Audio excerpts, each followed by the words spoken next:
The Apple Watch Series 10 is here. It has the biggest display ever. It's also the thinnest Apple Watch ever, making it even more comfortable on your wrist, whether you're running, swimming, or sleeping. And it's the fastest charging Apple Watch, getting you 8 hours of charge in just 15 minutes. The Apple Watch Series 10, available for the first time in glossy jet black aluminum. Compared to previous generations, iPhone XS or later required. Charge time and actual results will vary. Whether you're ordering wings for the game, whipping up a 7-layer dip, or ordering pizza, there's something about football that makes you want to eat.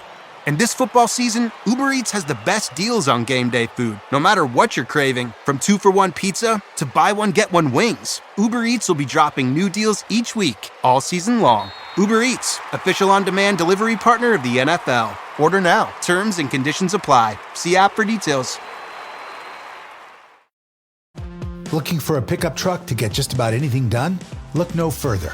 The Chevy Silverado EV isn't just the most powerful Silverado ever, with next-level towing capability and technology. It also offers game-changing versatility with the available multi-flex midgate and tailgate, which means Silverado EV helps you carry large, bulky, and oddly shaped items up to nearly 11 feet in length. Chevrolet. Together, let's drive. Visit Chevrolet.com to learn more. This episode is brought to you by Allstate. Some people just know they could save hundreds on car insurance by checking Allstate first, like you know to check the date of the big game first before you accidentally buy tickets on your 20th wedding anniversary and have to spend the next 20 years of your marriage making up for it. Yeah, checking first is smart. So check Allstate first for a quote that could save you hundreds. You're in good hands with Allstate. Savings vary. Terms apply. Allstate Fire and Casualty Insurance Company and Affiliates. Northbrook, Illinois.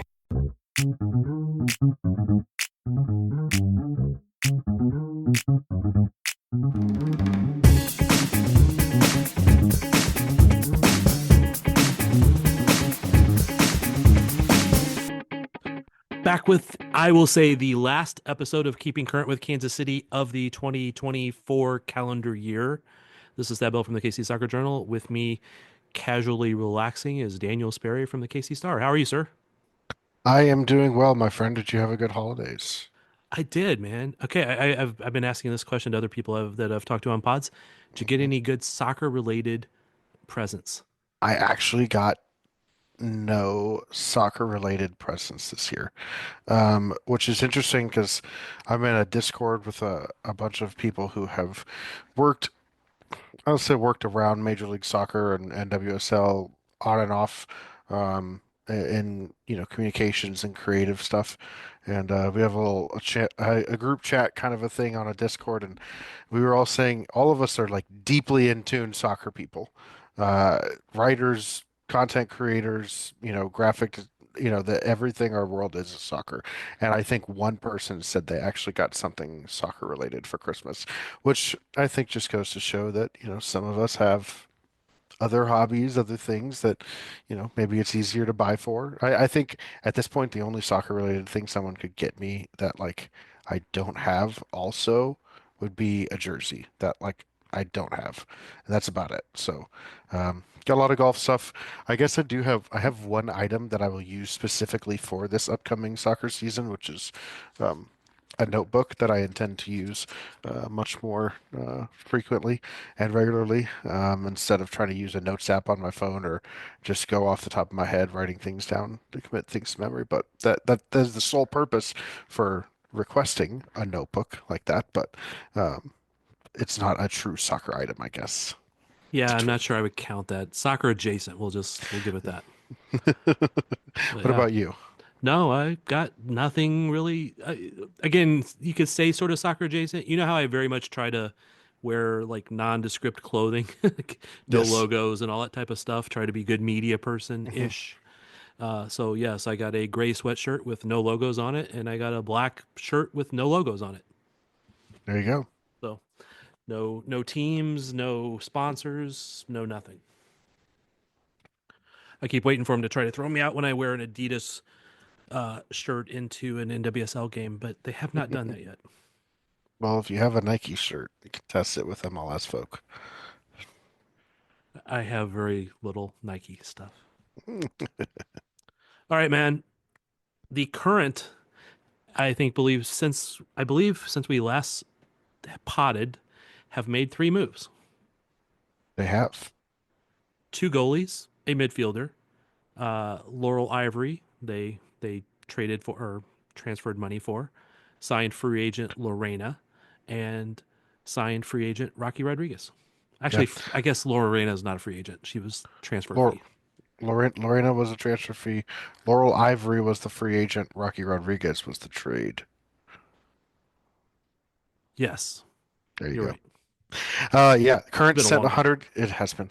Because the current set 100K in interleague transfer funds to Angel City FC for Miss Raquel Rocky Rodriguez, greatest player in Costa Rican women's soccer history at this rate. She is the one who scored the very first goal ever for Costa Rica in a World Cup.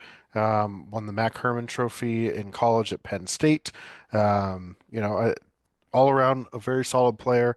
Had a pretty down year with Angel City last year, which just kind of sucks for her. I thought she's a good player, but everybody had a down year for Angel City last year too, so it makes sense. But Yeah, did not play as many games perhaps as we would have expected her to, but I'm also not sure if there was some injuries in there. But she came off the bench a fair amount of the appearances she did have. What role do you think she will play in a Kansas City Current midfield?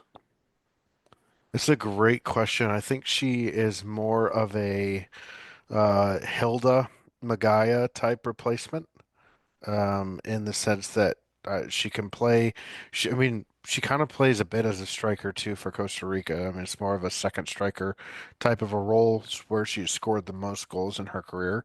She doesn't score a ton in the NWSL because a lot of teams don't really play a true second striker number 10. But she's a player who can bring goals. She's great playing um, with the ball at her feet, kind of off the back shoulder, late timed runs into the box. She's kind of that. I don't know that she'll start. Obviously, like you have a player like Jericho in there, you have Vanessa Di Bernardo, you have Dabinia, who can play wing, striker, cam, whatever. Cam is in the 10. She can kind of play all over I guess you would say at the front four. You could comfortably slot her in there.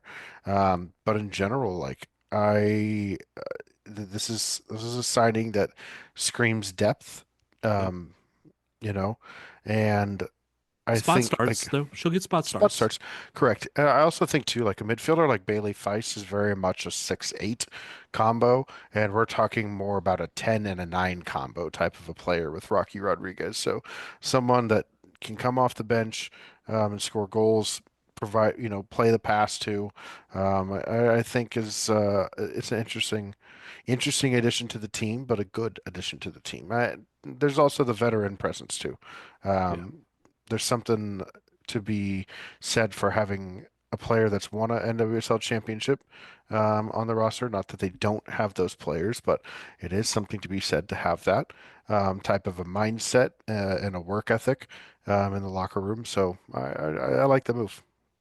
Well, I like the move too. I mean, I've seen her play really well before, and I've liked her. Interesting. I see her as a kind of an 8-10 with the 9 thrown in there at the third part. So I kind of saw her more as that a little bit more of the box to box player, just because I thought that's what they needed a little more depth on. What's up, y'all? It's Joe Budden. It's my favorite part of the holidays, Prize Picks, the best place to get real money action while watching your favorite sports. Join now because this holiday season, Prize Picks is giving millions in player rewards. Download the Prize Picks app today and use code TACKLE and get $50 instantly when you play $5. That's code TACKLE on Prize Picks to get $50 instantly when you play $5. Prize Picks, America's #1 daily fantasy sports app. Must be present in certain states. Visit prizepicks.com for restrictions and details.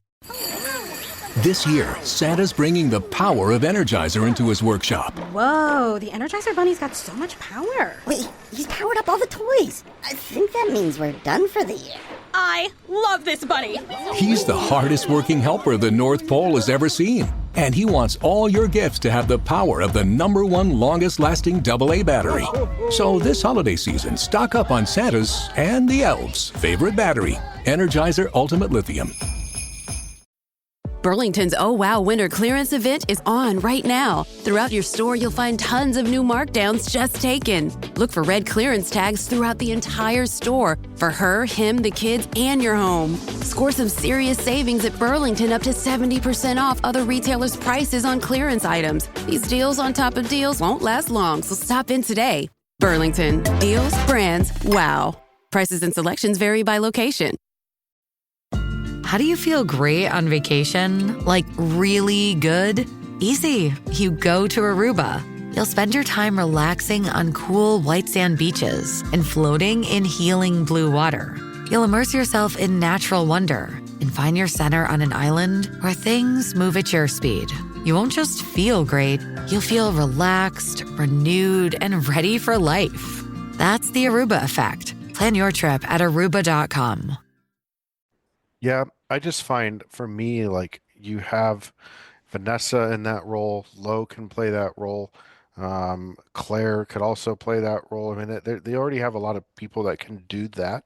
And you got to think of the roster spot that I think she'll take up as kind of a Hilda Magaya, um, place in that roster. And I don't look at this as, obviously Pfeiffer's going to come back. You probably add someone that's more of a striker type forward into the mix, maybe as backup, a third string for, third, quote unquote, third string. Maybe it's a younger college type player. Pfeiffer's not a striker. She's a winger necessarily. So when she comes back, there's a roster spot taken, and then you sign maybe a college player or something like that for that third nine kind of a thing. I just see like that they need more necessary. Like they have a lot of players that can play the 10, but they have a lot of players that are already that 8-10 combo. And for me, like I kind of seeing what she does with Costa Rica and knowing how Vlaco has seen some of the things that players do differently with the national team, a la Nichelle Prince when she started playing as a striker with Canada, all of a sudden filled in really well for Bia down the stretch as a striker. So I wouldn't be surprised to see, Rocky, like I said, Rocky's not an out and out striker, but I could just see, the ability for her to play close with a striker late in a game off the bench, a spot start just to give him a different look if need be, all kinds of stuff like that. Well, I think that's a really valid, opinion and description there, because having watched a couple of clips from previous games, she really was slotted in as that kind of second striker or attacking mid-ish role. I just kind of felt like this team, she might be more of the Yeah. eight, but Yeah. but And the reality is I'm not it'll saying be she whatever. can't. Yeah. It'll I, be you throw a player in that's a Swiss Army knife. Darn, you sure coaches and happy to have that one. Like that's the whole point. You get players like that. Well, and again, Vlaco's not afraid to put somebody in at this position, and later in the game put another player into that position to move the player that was there back, move him around during the game, because it gives you the flexibility to change not just the personnel on the field, but the formation, the tactics of that team throughout the game. So you can change it up as you go. So Rocky gives them an option at, honestly, any of the midfield spots and a striker, and could probably fill in at a wing or Yeah. whatever we need there also. Yeah. I think like I go back to like her 2022 season with Portland where I thought that was like her best pro season yet. And she played really well in that role off of, when Sink had to come off the field, she was there in that spot. Moultrie wasn't, more of an attacking mid yet. And so Rocky Rodriguez was there, and playing off the back shoulder of Soph. She was the player that was going to combine and do all that kind of stuff. So I think there's the ability for her to bring some of that to an attacking group that is, as we know, has a lot of firepower to it. So Yeah. it'll be very interesting to see how it all works out. I, I just think too, like you look at the way Angel City played, I think she was misused there. I thought she was, uh, you know, they also very much wanted to force Kennedy Fuller to be the creative force on that team, and um, that as a young player and help her learn and grow, kind of a thing. But at the same time, um, you know, Rocky Rodriguez didn't get that opportunity. She was played a little bit more withdrawn, and I just didn't have the greatest year with Angel City. Nobody had a good year with Angel City, and so I think it just a fresh start for her, and at the KC Current no less is a great place to do that for her career. Totally agree. Uh, I think she will do well here.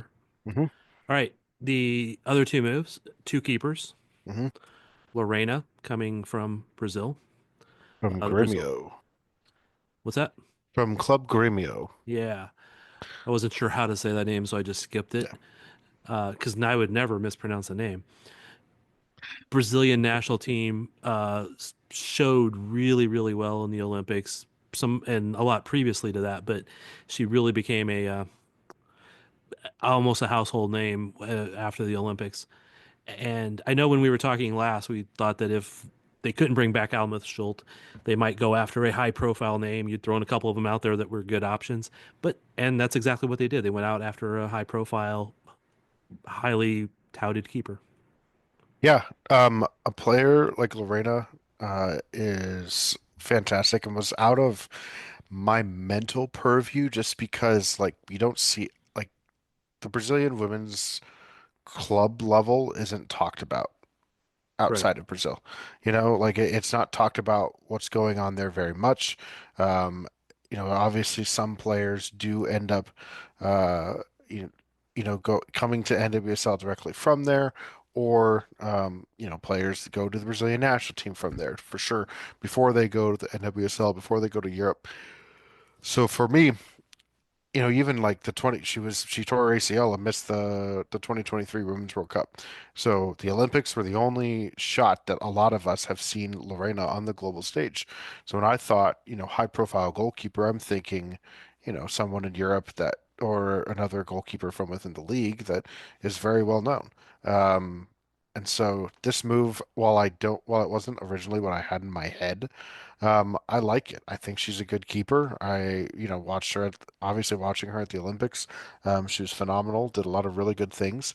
I think she, along with Deb and Bia. There'll be a nice little kind of Brazilian group here within the team. It's a place, especially for a player who's never played outside of Brazil in their career, to have a couple of Brazilian players there to help them kind of grow and adapt to life outside of a home country, especially at 26, 27 years old for the first time, Yep. will be really good. So good move. I want to say this though, I've really liked the Laurel Ivory pickup as a backup because Right. let's say Lorena does get injured. Ivory didn't, wasn't really the starter there in Seattle after a while. Nothing was very good about Seattle for a very long time, but their back line was probably defensively was better when they had Ivory in goal. Yeah. Like they conceded less goals with Ivory in that. And if you remember, I say if you remember, but Thad was driving us back from Omaha during that game earlier in the year. But Ivory, pitched a shutout against the Current. And Vlaco was a little frustrated after that game about them not finishing their chances and not being as ruthless in front of net as they could have been. And Ivory though made a lot of really good saves. He said she stood on her head, and so like I think games like that, coaches recognize it. I think she's kind of an up and comer, and it's a really good backup that has experience in the NWSL on an NWSL team and has experience playing with Alana Cook as well. There's an experience and a leadership conversation that can happen within the back line there that I think will be really good for this team. So in general, the both like I say this with all due respect to whoever ends up with the third goalkeeper spot and to whoever was the third goalkeeper the last couple of years. The two goalkeepers that they signed are two really good players that will fill out the position really well. And I think put them in a great spot there. You can go development with the third goalkeeper.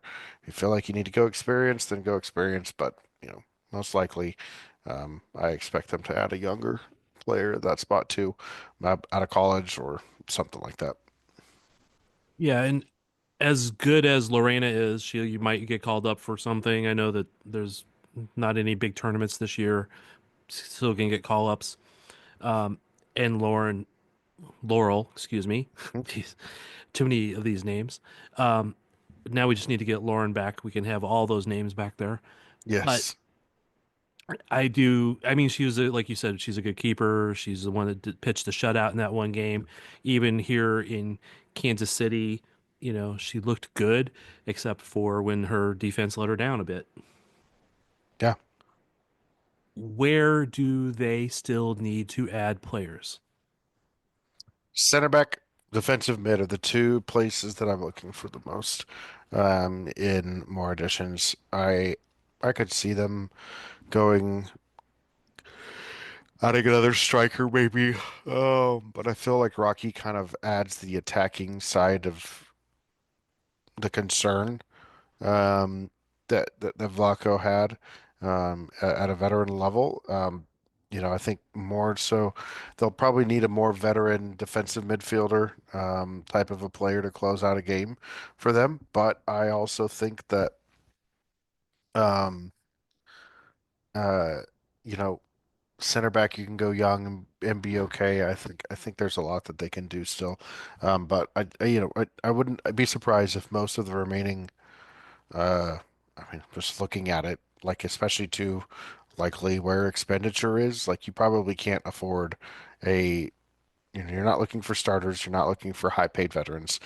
So that just kind of leaves the room open for, college signed players, which they haven't dived into yet. I know they've said they will. Would you be shocked if they do? If they don't go down that road?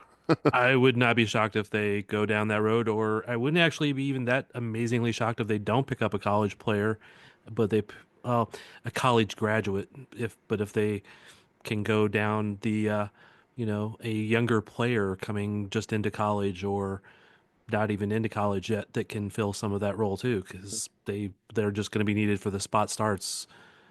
Gabby, right? Gabby Robinson coming back sometime early in the year, not probably by the start. That really gives them a lot of depth right there. Yeah. And you can slide Haley Mace over. You can have Steiglitter. You got all kinds of options there. Not as much as you would want, but you have still the options. So I think there'll be mostly young players coming in at this point. Yeah. If I have my count right, it's 22 players right now. 2 keepers, 7 defenders, 7 midfielders, 6 forwards. You don't have, of course, you got 2 of them that are on SEI until they come off. So you can do some things there. And we still haven't heard anything about Ball or Hamilton or Weber. They still seem to be showing up in current social media. That doesn't mean that they're coming Yeah. back for next year because they would still technically be under contract probably. Correct. So I do kind of still expect Ball and Hamilton to show back up at some point, but that may not be true. Yeah. All right. I am hoping that we don't have any more news before next year at this point. This is the 27th. So unless you've Things heard can start something. happening. Things can start happening, but I haven't heard anything new yet. So No, let's get through the the New Year's. first. Yeah. And then I've been kind of trying to enjoy having some time to not be doing a lot of stuff. Yeah, for sure. But then they start throwing signings at me like every other day. Yeah. Well, there's been plenty around the league too. Alex Loera traded again. Yeah, interesting there. Yeah, to Utah. Thought that was interesting. Also thought it was interesting that she thanked former GM Lucy Rushton in her goodbyes. Um, Thought that was interesting.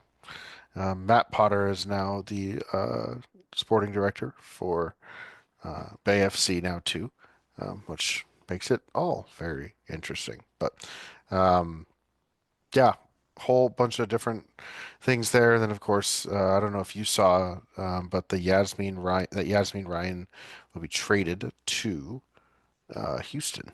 Yeah. Seems to be a lot of interesting trades, and the reasons behind those trades being suspect. Yeah. Yeah. And I don't mean suspect as in the team necessarily doing something wrong. Perhaps they were, but just that why are these moves happening for players that you would not expect to be moved? Yeah. Especially a player like Yasmin Ryan, who was phenomenal all year for Gotham. I don't know why you move on from that player, but hey. Yeah, I know I've seen some discussion and some rumors, and I just don't feel comfortable diving into those. Same kind of with Loera, but Loera. And I just think that there's some matchup there that's not working. Yeah. I just will say it's nice that it's not the current going through that at the moment. Correct. And also interesting that some of those same players that have moved on from here have had issues. Anyway, I will not go down that path any further. But anyway, man, any last words? Oh, no last words. I do not have anything prophetic to say other than I'm happy to have a few more days off and then hopefully dive into some successful soccer seasons. And we are.